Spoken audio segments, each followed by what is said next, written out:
merci aux organisateurs. Je n'ai pas de présentation PowerPoint, mais j'ai un décor pour ma présentation. Donc, j'ai voyagé avec ce rapport de la commission Laurando-Dunton, en fait, le premier volume, sûrement le plus connu, celui sur les langues officielles. Alors, si vous souhaitez le consulter après ma présentation, n'hésitez pas, ne vous gênez pas.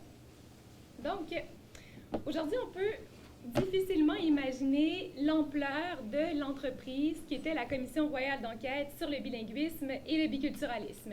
Serge l'a mentionné, mise sur pied en 1963 par Lester B. Pearson, c'était vraiment un projet de réconciliation nationale d'envergure. Troisième commission la plus coûteuse de l'histoire, une des plus longues. Elle va durer pendant 8 années. Elle rejoint non pas 3, non pas 4, non pas 5 commissaires qu'elle nomme, mais une dizaine, ce qui est beaucoup plus que ce qui est traditionnellement fait. C'est également une équipe de recherche monumentale. On investit des fonds pour créer un socle en recherche sur les questions qui secouent les débats de l'époque. Le bilinguisme, la cohabitation, donc les plus grands sociologues, politologues, démographes, historiens, juristes de l'époque vont contribuer à cette entreprise pour trouver des remèdes au mal canadien. Et progressivement, la commission va agir comme un électrochoc. Des gens qui n'étaient pas sensibilisés du tout à ces questions-là de langues officielles, de biculturalisme, vont du coup s'y intéresser davantage. Et dans les universités du Canada anglais, par exemple en Saskatchewan ou en Alberta, on va voir tout à coup des semaines de la francophonie où on se demande qu'est-ce qu'on peut faire pour les francophones? Qu'est-ce qu'on peut faire pour les francophones de la place, mais aussi pour le Québec? Comment être plus accueillants, nous, anglophones, pour cette communauté? On va également voir dans les salles paroissiales, dans les sous-sols d'églises, autant dans les maritimes que dans les prairies, des petites commissions Laurando-Dunton où on fait des assemblées citoyennes et où on réfléchit aux grandes questions qui secouent les commissaires. Bref, ce sont des événements et des rencontres qu'on n'aurait pas pu imaginer quelques années auparavant alors que les tensions étaient exacerbées. Donc aujourd'hui, je vais me concentrer sur l'esprit de la commission en regardant un peu dans les coulisses quelle place ont occupé les remèdes linguistiques et où se plaçait la loi dans l'ensemble des remèdes qui ont été imaginés. Je vais le faire en 3 parties. D'abord en me consacrant à l'esprit d'André Laurando, qui était, aux yeux de plusieurs, l'âme de la commission. Donc, c'était son coprésident, mais c'était aussi celui qui en avait appelé à la création de la commission, et il va vraiment donner le ton aux travaux. Je vais ensuite m'intéresser à l'intérieur, aux coulisses de la commission, pour revenir à l'esprit Laurando-Dunton. Donc, pour revenir à André Laurando, si on s'intéresse à son corpus, aux articles qu'il va publier dans l'Action nationale, dans Devoir, dans Maclean, on voit rapidement se dégager ses sujets de prédilection. La langue, l'éducation, la confédération, le fédéralisme, l'unité nationale et bien sûr le devenir du Canada français. Personnalité sensible, souvent décrit comme un être tourmenté et nuancé, très loin du manichéisme. On disait que chez lui, il n'y avait pas de noir ni de blanc, que des zones de gris pour comprendre la complexité des enjeux. Laurando craignait pour l'avenir des siens. Il critiquait souvent virulemment le gouvernement fédéral, qui ne laissait pas la place qui lui revenait au Canada français, et dénonçait les attitudes qui avaient fait du Canada un pays anglo-saxon jusque dans sa fibre, plutôt qu'un Canada fier de reconnaître sa dualité. Au début des années 60, il va écrire une série d'articles dans lesquels il demande une enquête sur le bilinguisme, mais plus loin que ça, sur les racines du désamour entre les Canadiens français et les Canadiens anglais. Et le plus connu de ces articles, c'est celui qui paraît en janvier 1962, où il dit, faisant un clin d'œil à Henri IV qui s'est converti au catholicisme pour prendre le trône de France, « Paris valait une messe, le Canada vaut peut-être une enquête ». Nationaliste, à l'instar de plusieurs autres intellectuels de son époque, il souhaitait une enquête parce qu'il était inquiet de l'avenir du pays. Inquiet devant quoi? Devant le vague alarme identitaire où on ne savait plus comment se situer entre l'ancienne mère patrie, la Grande-Bretagne, et la crainte de l'impérialisme culturel et économique américain. Quelle était l'essence canadienne? C'est ce qui perturbait les intellectuels aussi avec la montée du mouvement nationaliste. Il était nationaliste, Laurendeau, mais il croyait avant tout à un Canada réformé en profondeur pour laisser plus de place au Canada français. Et à l'aube du premier centenaire du pays, ils étaient de plus en plus nombreux à adhérer à cette conception. Et pas seulement des francophones. Il y avait plusieurs anglophones qui faisaient partie des intellectuels dans l'espace public qui militaient pour cette solution. Qu'on pense à Gwethalyn Graham, l'auteur célébré de son époque, Scott Simons, auteur torontois, évidemment aussi Michael Oliver, politologue qui va diriger les travaux de la recherche de la commission, Solange Chaput-Roland, Léon Dion, bref, plusieurs intellectuels qui vont graviter dans l'entourage et à Laurendeau-Dunton. Et j'en passe évidemment. Et il croyait que c'était une façon de réparer les injustices au pays. Comme le rappelait d'ailleurs l'auteur torontois Scott Simons, qui va signer une série d'articles dans la presse au début des années 60, en 1961, il va dire « C'est le Canadien français qui peut servir à contrebalancer l'américanisation ». Autant que Serge évoquait la crainte de l'américanisation, de l'annexion au 19e siècle, cette crainte-là, on l'oublie, mais elle est encore présente dans les années 60 et dans les écrits des intellectuels. Et ce que Scott Simons dit, c'est que sans une révision de l'alliance entre les deux partenaires, sans plus de considération envers les Canadiens français, le Canada pourrait devenir une version édulcorée de son voisin. Et c'est pas ce qu'on souhaite. Cependant, avec les années, cette idée de réconciliation s'est un peu perdue. Il y avait eu la Ligue de la Bonne Entente, mais il y a eu également l'assimilation, des événements comme la pendaison de Riel, les deux crises de la conscription, les crises scolaires. Donc, les Canadiens, les Anglais et les Canadiens français avaient emprunté, aux yeux de plusieurs observateurs, des chemins distincts. Dans ce contexte, le bilinguisme était devenu un sujet de l'heure, mais aussi une pomme de discorde. Pour Laurendeau, le bilinguisme, c'était l'hypocrisie d'Ottawa. Comme il le mentionne dans l'Action nationale en 1950, et là je vais le citer, le Canada s'affirme anglais. Et ni la Constitution, ni les déclarations des souverains, ni celle plus récente de M. King, le Canada, deuxième nation française de l'univers, ne changent rien à la réalité. Fin de la citation. Et dans plusieurs articles, il va réitérer cette vision-là. En mars 1962, il va signer l'article « Mon hypothèse est la suivante. La Confédération vaut mieux que la séparation, pourvu qu'elle soit refaite. » Et il pose la question suivante. Que signifie refaire la Confédération? Et là, je le cite encore. Ceci, il me semble. Le Canada se proclame bilingue, mais il l'est à peine. Il faut donc le rendre vraiment bilingue. Je parle du pays, de ses institutions, et non de chacun de ses habitants. Or, le progrès accompli dans cet ordre depuis une trentaine d'années ont été ridiculement lents. On nous a accordé les timbres bilingues, puis la monnaie bilingue, puis la traduction simultanée, concession parcellaire. Après chaque victoire, c'est lui qui met les guillemets, tout était à recommencer. On nous a réduit à un humiliant grignotage où nous était constamment rappelé notre situation de minorité culturelle. Donc, comment utiliser le bilinguisme autrement que pour rappeler un groupe minoritaire à sa situation? Avant même que la commission soit créée, Laurendeau va déjà esquisser des pistes de solutions pour guérir le mal et faire en sorte que les Canadiens français puissent se sentir chez eux d'un océan à l'autre, qu'ils ne se sentent plus comme une minorité, mais comme des partenaires. Il donne 3 mesures concrètes. Rendre la langue officielle, le français langue officielle dans toutes les législatures provinciales. Et là, il sait très bien qu'à Victoria ou à Halifax, il n'y aurait pas nécessairement de discours en français dans les législatures. Mais il dit, c'est une question d'adhésion morale au principe. Il faut l'affirmer, ce principe-là. Deuxième geste, la radio française accessible partout à travers le pays. Là-dessus, il serait probablement assez fier de ce qui est devenu Radio-Canada. Troisième geste, permettre aux Canadiens français de recevoir une éducation dans leur langue à tous les niveaux. Tout cela représentait bien sûr un début, pas une fin en soi, et Laurendeau voulait surtout que les citoyens se sentent engagés dans ce projet d'unité nationale. Alors qu'il formule ce projet dans ses articles, c'est Diefenbaker qui est au pouvoir et qui croit à un Canada One Nation. Mais comme le dit Serge, la donne va changer quand Lester B. Pearson va arriver au pouvoir. Lester B. Pearson qui dit dans ses mémoires qu'un de ses plus grands rêves, une de ses plus grandes volontés, c'était de réconcilier Canada français et Canada anglais. Et tout de suite, il va mettre en place la commission et nommer André Laurendeau, évidemment, à sa présidence, avec Davidson Dunton. Très vite, les commissaires vont s'entendre pour nommer la notion d'equal partnership, qu'ils traduisent comme étant le partenariat égalitaire ou l'égalité culturelle au cœur de leur mandat. Mais comment est-ce qu'on atteint cette égalité culturelle? Pour certains, c'est en adoptant le bilinguisme, mais pour d'autres, c'est en allant beaucoup plus loin. Et c'est là que les tensions vont commencer et que les choses vont se corser à la commission.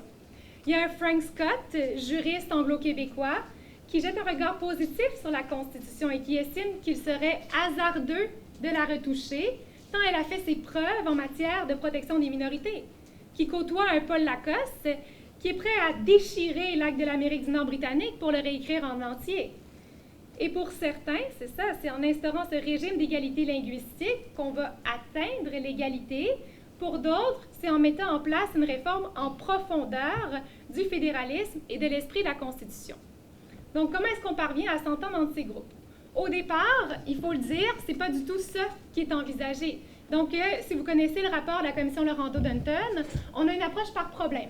Les langues officielles, la capitale fédérale, l'éducation, les groupes ethniques. Au départ, le projet qui était envisagé était beaucoup plus englobant. On voulait, dès le départ, donner le ton en mettant en place le Canada idéal. Qu'est-ce que ce Canada idéal? Et en recommandant des modifications constitutionnelles à intégrer pour l'atteindre. C'est l'idée qui est défendue par André Laurando, par le constitutionnaliste Paul Lacoste, mais qui reçoit également l'appui des commissaires comme Gertrude Lang et Roy Street.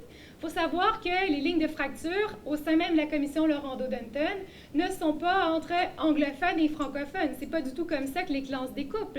C'est entre les partisans d'un remède plus radical et les partisans d'un remède peut-être plus en douceur. Dans un document de travail soumis à la commission en 1966, Paul Lacoste souligne qu'il refuse, et je le cite, le point de vue restreint qui réduirait le mandat de la commission à l'étude d'une série de problèmes particuliers et techniques. Fin de la citation. Pour lui, le rapport final doit réviser entièrement le compromis de 1867 à la lumière du Nouveau-Québec qui s'affirme avec éclat. Il dit oui, c'est important de réviser les articles 93 et 133, mais il faut aller au-delà et faire du Canada un pays moderne en le délestant, la Constitution des compétences caduques, telles le droit de désaveu ou le droit de réserve. Il dit aussi qu'il reste des relents de colonialisme. Il faut abolir les postes de gouverneur général, de lieutenant-gouverneur. L'idée même de province est remise en question. On le voit comme un fruit du colonialisme. Et on veut présenter ça dans le rapport plus global. Mais cette idée de rapport global, elle est abandonnée. Pourquoi? Bien, les commissaires vont publier, avant le premier volume, un rapport préliminaire qui est assez impressionniste sur les impressions des Canadiens. Et ils vont se faire, disons-le, ramasser sur leur méthodologie. Et là, ils veulent être beaucoup plus prudents et le Bureau de la recherche leur donne quand même plusieurs données pour les questions linguistiques. Donc, c'est comme ça qu'on en vient à un volume qui va d'abord aborder les langues officielles. Ce n'est pas nécessairement une question de priorité, c'est plus une question de pragmatique.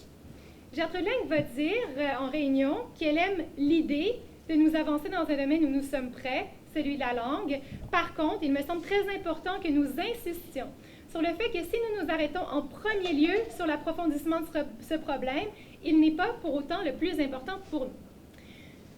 Bon, évidemment, ce projet plus englobant va rester sur la table pendant toutes les années de la commission et va finir par être abandonné. Je ne vais pas raconter cette histoire-là aujourd'hui parce que ce serait beaucoup trop long. J'aurai probablement d'autres occasions sur d'autres tribunes, mais je veux en revenir à ce remède linguistique. Une fois qu'on s'entend pour l'aborder, qu'est-ce qu'on prévoit?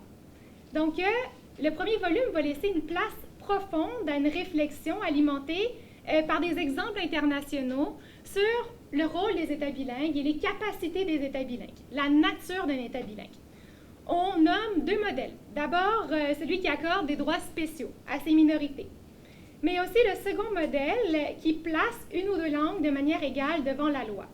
On dit que ce deuxième modèle-là est plus rare, mais c'est quand même celui avisé. Et on donne des exemples, même si on avoue qu'ils sont bien imparfaits, avec la Belgique, la Finlande, la Suisse et l'Afrique du Sud.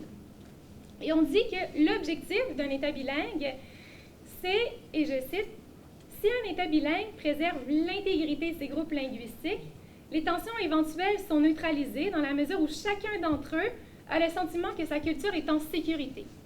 Donc, le but de l'État bilingue, c'est de faire en sorte que les cultures représentées se sentent en sécurité, ne se sentent plus menacées. À partir du moment où on atteint cette sécurité identitaire, sécurité culturelle, eh bien, on atteint un milieu où il y a des tensions qui sont désamorcées. Donc, si ça ne parvient pas à atteindre ces objectifs, ça alimente les sentiments hostiles et la volonté de séparation, de se constituer en État.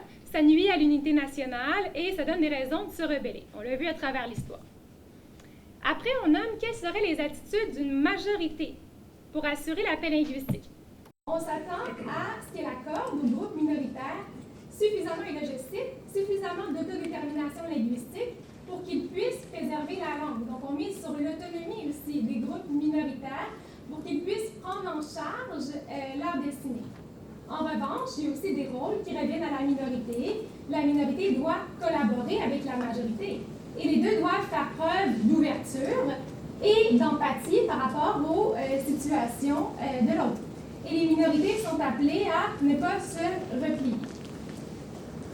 Les principes du régime linguistique vont être basés sur une alliance entre un côté territorial et un côté droits individuels. On veut éviter les dérives du modèle belge qu'on étudie à l'époque. On a des antennes en Belgique qui viennent de fixer ces frontières linguistiques. Et ça amène à certaines absurdités qu'on ne veut pas reproduire au Canada. Donc, on veut une certaine souplesse. Surtout que le cas particulier, c'est que les minorités francophones sont réparties partout à travers les provinces, à l'exception du Québec, bien sûr, où elles sont concentrées. Et donc, le modèle envisagé est celui de territorialité avec la question des districts bilingues, qui sont inspirés des communes finlandaises, où dans certaines communes, il y a des droits accordés à la minorité suédophone. Et les commissaires ont bien souligné dans leur rapport, et là je cite, c'est là, dans les districts, que nos propositions auront les incidences les plus directes sur la vie des gens. On envisage 54, en fait il y a eu plusieurs modèles, là, mais environ 54 districts bilingues à travers le pays, où dans ces districts, les services seraient rendus sur tous les paliers dans la langue. Et ce qu'on veut à travers ça, c'est marquer le territoire.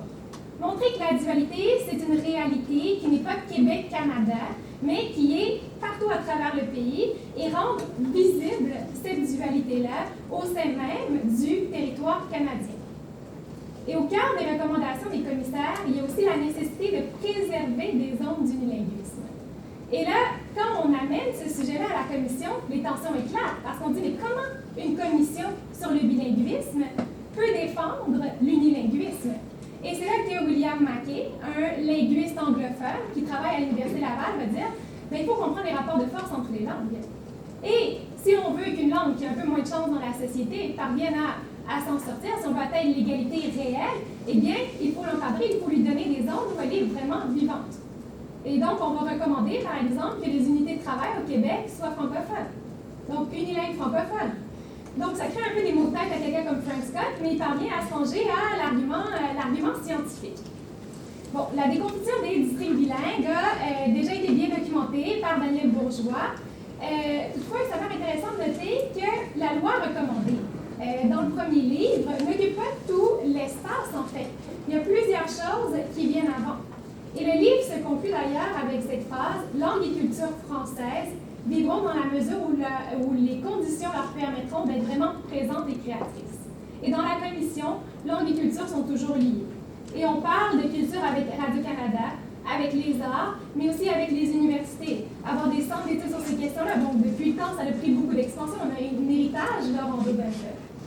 Ce qu'on recommande, en fait, plus concrètement, les commissaires vont recommander que l'anglais et le français deviennent les langues officielles du Parlement du Canada, des tribunaux fédéraux, du gouvernement fédéral et de l'administration fédérale. Ils recommandent que le Nouveau-Brunswick et l'Ontario se déclarent bilingues sur le champ, ce que le Nouveau-Brunswick va faire, que toutes les provinces reconnaissent l'usage du français dans leurs assemblées législatives, que les provinces, l'ensemble des provinces procurent aux minorités francophones les services appropriés dans leur langue. On veut réviser la loi sur les municipalités pour y retirer tout ce qui ferait obstacle à l'emploi de l'anglais ou du français dans les administrations locales. On recommande que la capitale nationale soit bilingue, se déclare bilingue. On recommande une nouvelle version de l'article 133 qui inclut cette notion de district bilingue. Et finalement, c'est la dernière recommandation, que le Parlement adopte une loi sur les langues officielles. Ça fait partie de la dernière partie des recommandations et nomme un commissaire aux langues officielles. On avait bien sûr un programme beaucoup plus ambitieux en matière de fédéralisme qu'on va abandonner faute de consensus. Mais pour conclure, je veux simplement revenir sur cet esprit Laurando-Dunton. Quel est l'esprit Laurando-Dunton? D'abord, il y a la question d'impliquer la population, de l'humanisme des commissaires. Comme le disait André Laurando au début de l'enquête, et là je le cite, « l'equal partnership, l'égalité culturelle. Ce n'est pas une notion qui s'imposera d'elle-même. Serait-ce à la suite des études plus approfondies. Pour rayonner, il lui faut l'adhésion libre d'un peuple libre. C'est pourquoi les échanges entre la Commission et le public devront être au cœur et devront être particulièrement suivis, intimes et forts. Et comme c'est l'avenir qui est en jeu, la participation des jeunes au débat devient capitale. Et on veut impliquer tous les citoyens dans la solution, en faire un projet, on l'a déjà mentionné lors du symposium, on l'a déjà mentionné aujourd'hui, en faire un projet d'unité nationale. On peut retirer également une confiance et un respect dans le travail des sciences humaines et sociales, qu'on croit porteuses de solutions à des enjeux comme ceux-là. Et aussi, on croit à une compréhension, il y a vraiment une compréhension vive de la nécessité du travail de terrain pour déconstruire les préjugés et amener un climat propice aux transformations qui s'en viennent. Donc, c'est là-dessus que je vais conclure. Merci.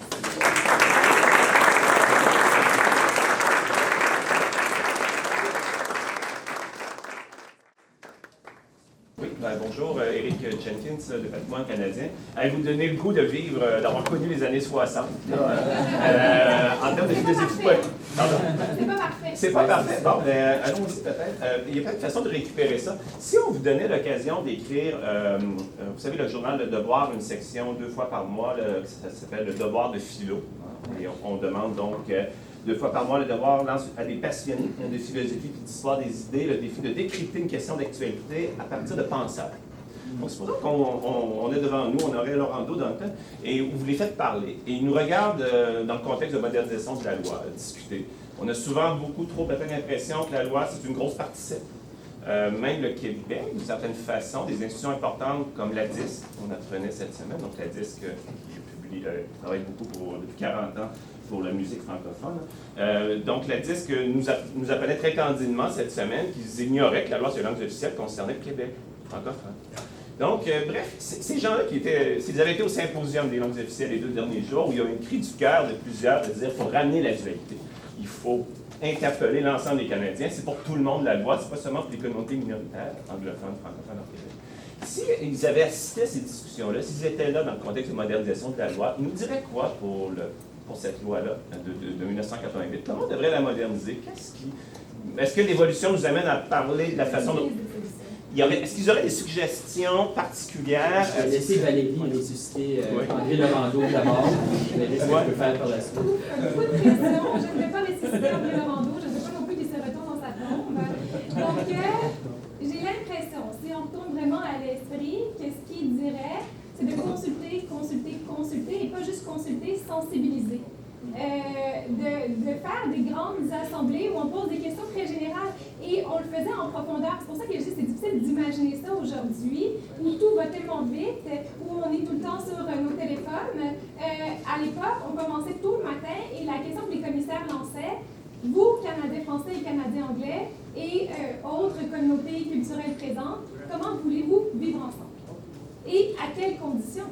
Et c'est ça qu'on donnait comme question, et c'est là-dessus que les gens réfléchissaient, et ça durait toute la journée. Et on avait des sous-groupes, et après, on avait des passeurs qui allaient donner, en fait, à la fin, on faisait un rassemblement, et on mettait les solutions de tous sur la table.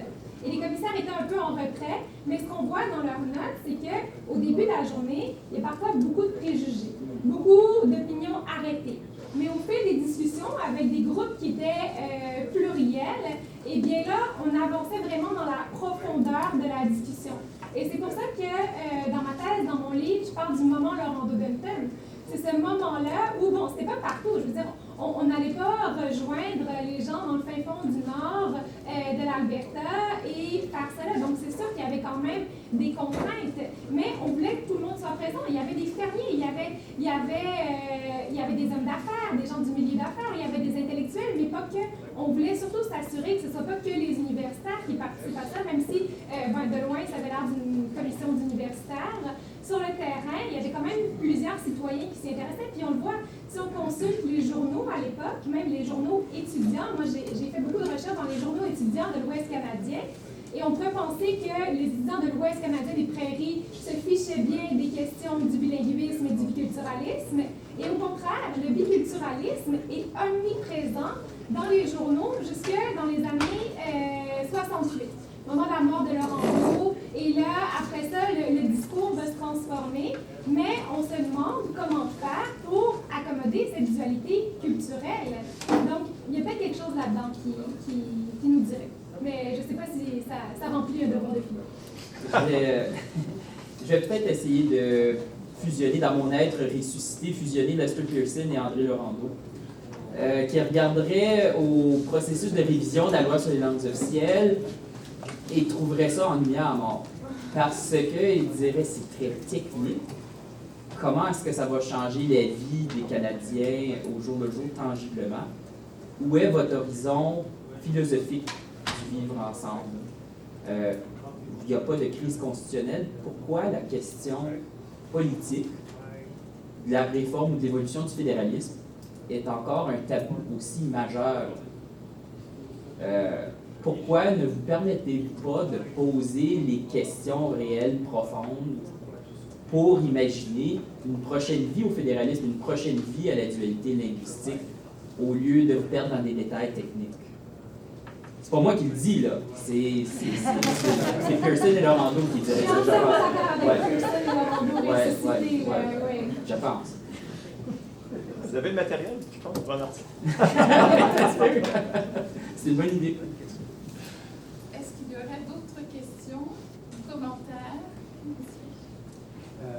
Il semble que la minorité de langue anglaise du Québec n'existe pas, selon Laurando Dunton. Est-ce que je me trompe?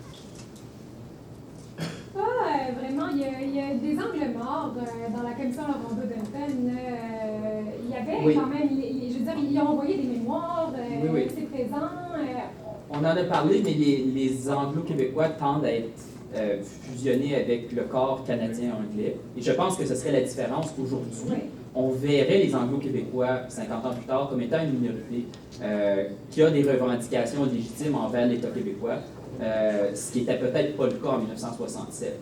Mais ce qu'on dit, en fait, si je prends le volume, on dit quand les minorités françaises vont avoir le même sort que les minorités, on les prend comme modèle de référence. On dit, il y a un milieu universitaire vibrant, il y a l'accès à l'éducation, on se préoccupe peut-être moins des minorités anglophones des régions, mais c'est quand même le modèle à atteindre dans le cadre de Laurando Dunton. Mais quand je parle des angles morts de la commission, c'est sûr que les Autochtones ne sont pas présents dans la discussion. Ils vont être présents dans les assemblées. On va aller les consulter, mais on a un regard encore hyper paternaliste sur la question. Et est-ce qu'on sache, là, s'il y a quelqu'un de la salle qui veut me corriger, faites-le, ça me ferait plaisir de lire un article. Il n'y a rien qui a été écrit sur le rapport entre les peuples autochtones et les langues officielles. C'est un champ de recherche qui n'existe pas, encore en 2019. Donc, même si ça pourrait être un questionnement historique qu'on voudrait poser, on n'a juste pas de données. Félicitations à vous deux. La collègue et moi, on travaille sur la partie 7 des langues officielles, fait que je suis toujours en train de leur dire this is where it comes from. It starts with Laurando Dunton, and here we are today. Alors, j'avais une petite question pour Serge. Dans les démarches qui ont été faites pour rendre les hauts fonctionnaires anglophones plus bilingues, puis tu peux me dire, va lire ça, ça va aller, I don't want to get off track too far. Dans les démarches pour rendre les hauts fonctionnaires plus bilingues, il y avait un programme à Québec où le gouvernement fédéral était propriétaire d'une maison et il envoyait toute la famille au complet à Québec pour vivre pour l'année. Le haut fonctionnaire suivait les cours de français. Sur les pauses, normalement, c'était les pauses parce que c'était un monsieur. Prenait les cours de français. Les enfants de la famille allaient à l'école en français, allaient au camp d'été en français et passaient une année à Québec en français, aux fonctionnaires anglophones d'Ottawa. Est-ce que tu es au courant de ce programme-là? Est-ce que ça a duré longtemps? Est-ce que I mean, I can catch you at coffee, parce que nous, j'ai grandi à Sainte-Foy, il y avait une maison sur notre rue Oui. où à chaque année, we celebrated. First of July, we've got an English family moving in. C'était vraiment fun. Mais en tout cas, fait que je serais juste curieuse si tu en savais plus sur ce programme-là, mais je ne veux pas non plus compromettre la Mais période. c'est certainement une bonne idée parce qu'effectivement, l'immersion intensive, on sait parfois des gens apprennent le français à Paris ou vont aller à Québec pendant quelques années. L'Université Laval a quand même des programmes, parce qu'on a décentralisé les choses, mais c'est les universités qui s'en occupent et on fait de la formation de cette façon-là. Le temps d'Ottawa est peut-être pas la meilleure place pour devenir bilingue, effectivement, comme une expérience immersive. Donc, c'est une bonne idée. Puis là encore, c'est une idée qu'on a oubliée. Comment dire? C'est complexe apprendre une langue. Puis s'immerser vraiment dans une autre culture, ça nécessite énormément d'efforts. Et puis énormément de temps. C'est pas quelque chose qu'on peut faire à temps partiel, une fois par semaine. C'est très difficile de le faire comme ça. Donc, il y a des belles vieilles idées comme celle-là qui ne mériteraient pas d'être réappliquées comme telles, mais actualisées, je pense. Mais dans ton côté historique, tu n'es pas au courant de ce programme-là? Je ne suis pas allé à ce niveau-là de détail, malheureusement. OK, merci. Yvan Lévy, patrimoine canadien. Quelqu'un disait qu'on aurait aimé vivre dans les années 60 à cause de l'effervescence. La commission de Laval Dunton a été fondatrice de ce qu'on vit aujourd'hui. Mais ça se mariait en même temps à beaucoup de questions constitutionnelles. Les revendications de la montée du nationalisme au Québec, les revendications constitutionnelles. J'ai été intéressé par les 3 mesures que Laurando proposait. Radio-Canada partout au pays, en fait. Vous avez peut-être dit Radio-Canada, mais ça c'est fait. En 82, on va avoir l'éducation, le devoir d'éducation à la grandeur du pays. On oublie souvent qu'en 72, dans la Chambre de Victoria, on avait les lois avec égale valeur en français et en anglais dans l'ensemble des législatures provinciales. Et donc, les provinces ne voulaient pas les traduire, c'est le fédéral qui les traduisait. On a eu les propositions constitutionnelles de 78, on a eu l'attaquement de la Constitution en 80, on a eu la Charte en 82, on a eu les conférences ou le travail de niche, on a eu Charlottetown. Avant qu'on vienne mettre pratiquement une chape de plomb sur ces discussions-là, on ne touchera pas à la Constitution pour le vivant des politiciens 92. On ne touchera pas, donc... est-ce que, dans vos recherches, ce lien-là entre effervescence constitutionnelle, appelons ça comme ça, et mesures linguistiques de la loi de 88, qui se glisse très très bien là-dedans, qui a des liens très forts avec la loi du Liège, est-ce que vous voyez un lien? C'est vrai que présentement, on ne sent pas le buzz sur la modernisation de la loi sur les langues officielles. Lorsque le gouvernement fédéral essaie de réunir les gens dans une salle, les représentants des communautés communautaires sont présents en force, mais c'est pratiquement les seuls que ça intéresse. La société civile, les universitaires, on n'arrive pas à élargir le cercle et c'est un défi constant. Est-ce qu'il faut une crise constitutionnelle pour que ces gens-là viennent à ces débats-là? Est-ce que vous voyez un lien organique entre les deux? Bien, c'est malheureux, mais je pense que c'est Edgar Morin qui en a parlé dans un article sur la crisologie, disant que quand on a une crise, c'est là que les intellectuels se sentent concernés, puis ça se transmet aux politiques, puis éventuellement à la société civile. Donc c'est là qu'on a des débats plus englobants qui peuvent mener vers des transformations profondes. Donc, c'est dommage de dire ça, mais parfois les crises là-dessus ont quelque chose de salutaire, même si on devrait profiter justement d'un moment de paix linguistique, de paix constitutionnelle, pour avancer ces débats-là sans s'arracher les cheveux, le faire de manière la moins tendue possible. Mais à l'époque, c'est extrêmement lié. Là, j'ai parlé du côté plus linguistique, mais les questions constitutionnelles imprègnent l'ensemble des travaux de la Commission et on est au cœur. Il y a des rondes constitutionnelles qui traversent les années 60. On est constamment en discussion entre provinces fédérales. Il y a la conférence sur la Confédération de demain qui est organisée par John Roberts en 67 en Ontario, où on se questionne vraiment aussi sur les transformations du rôle des provinces versus Ottawa. On va mettre de l'avant au sein de la commission les questions de société distincte, statut spécial, et on va même donner dans certaines études, notamment celle de Marc Brière et de Jacques-Yvan Morin, une façon très concrète d'arriver à ces transformations-là. Donc, ça met la table pour tout ce qui va suivre par la suite. Mitch est un héritier de ça. Pépin Roberts est vraiment l'image du débat non terminé que la commission Laurando-Duncan. On reprend au point même où on avait abandonné. Voilà. Et je pense que la commission Lorando-Dunton se passe à un moment intéressant, c'est-à-dire où on voit une tempête potentielle venir, et on se dit qu'on a besoin de creuser un peu plus profondément cette question-là. Puis je vous remercie de la candeur de votre intervention, parce que je pense effectivement que la modernisation de la loi sur les langues officielles oublie deux choses qu'on faisait pour des exercices riches comme la commission Lorando-Dunton. On impliquait la société civile, on impliquait les intellectuels. Deux choses que le processus de modernisation de la loi tout de suite n'ont pas fait. Donc, ça reste très technique, ça reste très bulle Ottawa, alors qu'effectivement, il faudrait peut-être élargir les horizons des questions qu'on a envie de se poser, parce qu'il ne devrait pas avoir de tabou autour des réflexions sur la dualité. Puis je pense que ce serait le temps de se le permettre. Il n'y a pas de crise constitutionnelle actuellement et il y a des choses auxquelles l'État fédéral peut remédier. Et ce serait un moment opportun dans les prochaines années de peut-être se rappeler les multiples dimensions des expériences comme celle-là. Et peut-être rompre un peu avec les discussions stagnantes qui ont eu lieu jusqu'à date. Puis on ne peut pas sous-estimer l'intérêt des gens non plus. Ils ne sont pas intéressés par ça, ils ne veulent plus entendre parler de constitution. Je pense que si on rassemble les citoyens puis on leur parle de l'avenir, de rêver, parce que c'est juste ça qu'on fait à la Commission Lorando-Dunton, rêver un pays idéal. Donc tout le monde est capable de ça. Tout le monde est capable de se mettre à rêver. Tout le monde vit des obstacles. Donc, quand on se met ensemble, le rêve prend plus d'ampleur. Donc, bon, c'est utopiste, tout ça, mais il y a quelque chose là-dedans. Mais la richesse de la réflexion, je veux dire, parle pour elle-même aussi.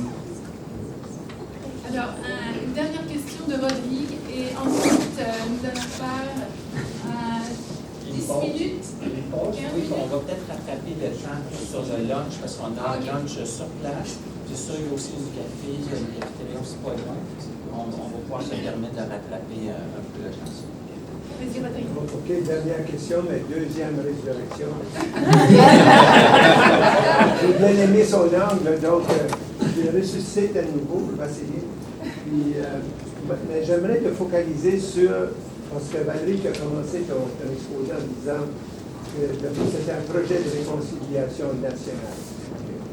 Donc, oui, aujourd'hui, à cause de cette commission-là, on a un pays bilingue, mais on sait que le Québec a pris sa place par lui-même, la Révolution tranquille, sa loi 101 et bien d'autres actions. Justement, Pearson et Lorando verraient comment ça aujourd'hui. Est-ce que tout ça a mené à un certain progrès au niveau de la réconciliation nationale ou qu'on dirait que tout est encore à retard? Progrès, faut qualifier progrès. Comment définir le progrès? Mais je pense qu'il y a quelque chose qu'on trouverait qu'on n'a peut-être pas assez atteint, puis c'est le dialogue constant entre les communautés. Il y a encore beaucoup de distance et on voulait vraiment encourager les échanges et on le voit, il y a besoin d'en avoir plus. Donc peut-être que là, on verrait pas. Mais il y a des choses que les commissaires n'auraient même pas imaginées. D'avoir un débat sur une université de l'Ontario français. On ne croyait pas ça possible à l'époque. On se contentait des établissements bilingues, puis on disait, les étudiants iront faire leurs études au Québec, on créera des bourses pour faciliter la transition. Une faculté comme celle où j'enseigne, unilingue francophone en Alberta, on n'imaginait même pas que c'était possible. Donc, il y a quand même eu des choses qui se sont faites. On le voit, ça va créer un espace, un terreau fertile pour ces transformations-là. Parce que quand on va dans les archives, par exemple, des Pères au bloc, de la faculté Saint-Jean, ils disent clairement, l'Alberta, c'est une des provinces les plus résistantes à l'esprit même, aux notions de bilinguisme à travers l'histoire. Et donc, d'avoir un collège universitaire, ça passait pas très bien. Mais la commission Lorando-Dunton est allée faire du travail de terrain-là, a rencontré citoyens, responsables politiques, membres d'organisations. Et ça a rendu possible le fait même d'avoir accès à ça. Donc, les pairs le disent, la détente du climat nous permet maintenant d'avoir ces programmes. Donc, il y a quelque chose là-dedans qui est assez fascinant de voir comment on a réussi à travers ça. Mais je pense que peut-être il y a quelque chose dans le dialogue constant. Comme si je prends l'exemple du symposium, qui était présent au symposium? des francophones, donc pas uniquement des francophones, mais majoritairement des francophones. Pourquoi est-ce qu'on ne réussit pas à ce qu'une majorité d'anglophones se sentent concernés par ces questions-là? Donc, c'est probablement là-dessus qu'ils diraient qu'ils n'ont pas réussi à ça. Oui, je pense qu'ils seraient surpris par l'étendue, par exemple, du système scolaire au Canada, par la rapidité avec laquelle on a atteint une représentation des francophones dans la fonction publique fédérale. Ils seraient découragés par rapport à la présence du français comme langue de travail dans la vie fédérale, parce que ce sont deux choses très, très distinctes. Je pense qu'ils seraient curieux, voilà, ils verraient des choses et poseraient des questions qu'on ne se permet pas de se poser tout de suite. Je pense que ça c'est peut-être utile à garder à l'esprit pour les prochaines années.